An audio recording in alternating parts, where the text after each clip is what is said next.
parler de betting et plus précisément de ce sponsoring. Donc on l'a vu en Belgique depuis le 1er janvier 2025. C'est donc interdit. En plein milieu de saison, les clubs ont dû changer de maillot. Certains, comme le club de Bruges, ils ont remplacé Unibet par U-Expert, mais ils ont mis Unibet dans le dos. Il y a Golden Palace qui a changé en Golden Palace Comedy. Il y a le Lirs qui avait Golden Palace. Eux, ils ont tout simplement changé radicalement d'équipementier. Et Beveren, ils ont mis un soutien social pour une fondation contre le cancer. Donc tout ça, c'est pas mal.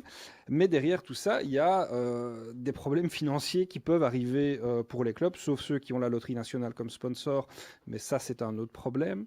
Mais ce problème est plus général qu'en Belgique, même si en Belgique, la plupart des clubs ont un sponsor betting.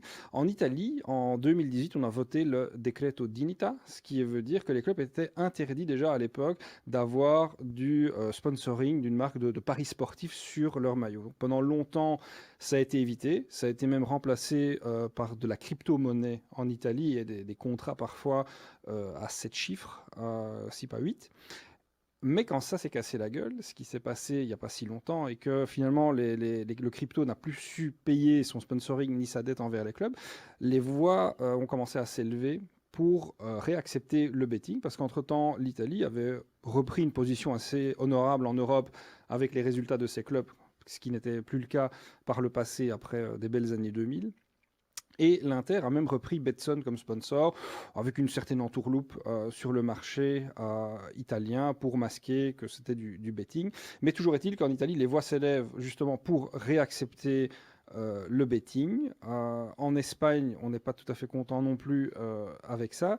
Et en Belgique, on a changé maintenant. En Angleterre, à partir de 2026-2027, il sera interdit d'avoir un sponsor principal maillot également actif dans le betting.